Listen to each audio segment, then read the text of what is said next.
හොඳයි. කොරියාවේ රැකියාව කරලා ආයමත් ලංකාවට එන්න සූදානම් වෙන හැමෝටම ගොඩක් වැදගත් වෙන දෙයක් ගැන තමයි අද අපි මේ විග්‍රහයෙන් කතා කරන්නේ.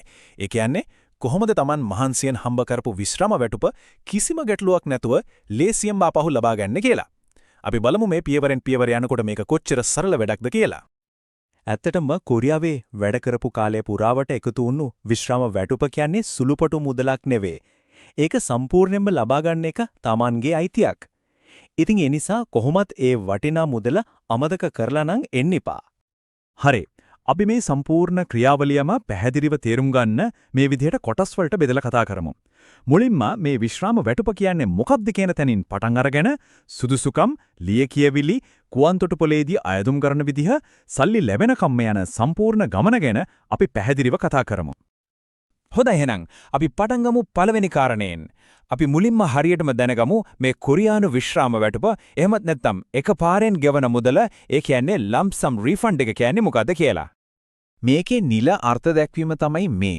සරලවම කිව්වොත් මේ කියන්නේ රැකියාව කරන කාලය පුරාවට සේවකයාගේ පඩියෙනුත් සේවය දෙන සමාගමෙනුත් විශ්‍රාම වැටුප් අරමුදලට ගෙවපු සම්පූර්ණ මුදලම කොරියාවෙන් ස්ථිරවම පිට වෙලා යනකොට එකවර ආපහු ගෙවන එකටයි. ඔව් මේක තමයි වැදගත්ම දේ. මේක දීමනාවක්වත් ආධාරයක්වත් නෙවෙයි. මේක තමන්ගේම සල්ලි, තමන්ගේ මහන්සියෙන් යුපයපු මුදල්. ඉතින් රටින් එනකොට ඒ සම්පූර්ණ මුදලම ආපහු අරගෙන එන්න පුළුවන්.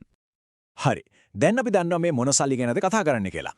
එතකොට ඊළඟට එන ලොකුම ප්‍රශ්නේ තමයි මේ මුදල ලබා ගන්න සුදුසුකම් තියනවද කියන එක. අපි බලමු ඒකට අවශ්‍ය සුදුසුකම් මොනවද කියලා.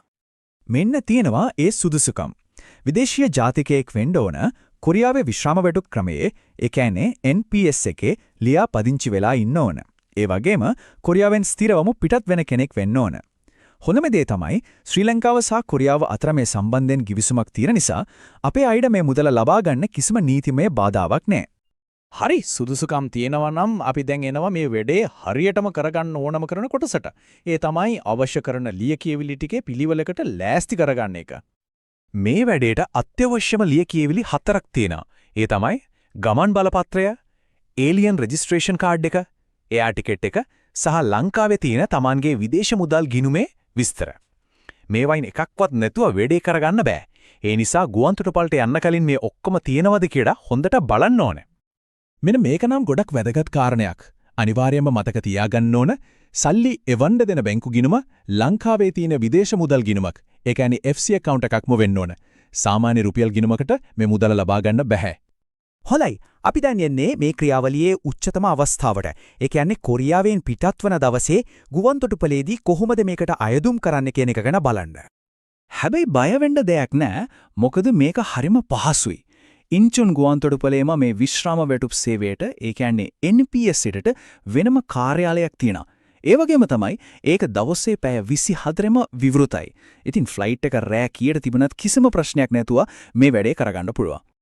මේ පියවර ටික මේ පිළිවෙලටම කරන එක ගොඩක් වැදගත්. හොඳට මතක තියාගන්න ඉස්සෙල්ලාම චෙක් ඉන් කරලා බෝඩින් පාස් එක අතට ගන්න. ඊට පස්සේ ඉමිග්‍රේෂන් එකේ නේතුලට යන්න කලින් NPS කාර්යාලයට යන්න ඕනේ. එතනදී දෙන ආයුධම් පත පුරවලා අර කලින් අපි කතා කරපු ලියකියවිලි ඔක්කොමත් එක්ක භාර දුන්නම කොරියාවේදී කරන්න තියෙන වැඩ ඉවරයි. හරි. කොරියාවේදී කරන්න ඕනේ ටික දැන් ඉවරයි. දැන් ඉතින් බලමු මේ සල්ලි අපේ අතට ලැබෙන්න සාමාන්‍යයෙන් කොච්චර විතර කාලයක් යනවද කියලා. සාමාන්‍යයෙන් වෙන්නේ මෙහිමයි. ගුවන්තොටුපළේදී අයදුම් කරලා මාසයක් හෝ මාස දෙකක් ඇතුළත මේ මුදල ලබා දීපු බැංකු ගිණුමට ලැබෙන්න ඕනේ. ඉතින් ලංකාවට ගේන් ටික කාලයකින් මේ මුදල බලාපොරොත්තු වෙන්න පුළුවන්. ඉතින් හැමෝටම තියෙන ලොකුම ප්‍රශ්නේ තමයි කොච්චර විතර මුදලක් බලාපොරොත්තු වෙන්න පුළුවන්ද කියන එක.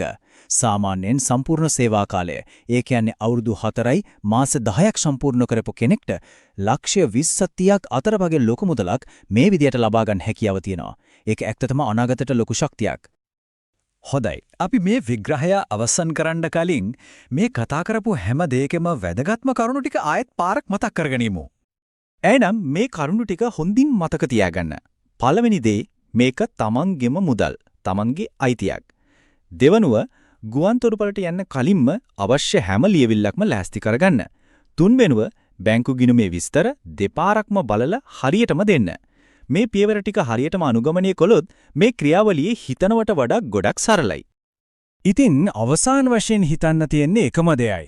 අවුරුදු ගාණක් දුක් මහන්සි වෙලා හම්බ කරපු මේ වටිනා මුදලින් මවුරටට ගිහින් මොන වගේ අනාගතයක්ද ගොඩනගා ගන්න හිතාගෙන ඉන්නේ.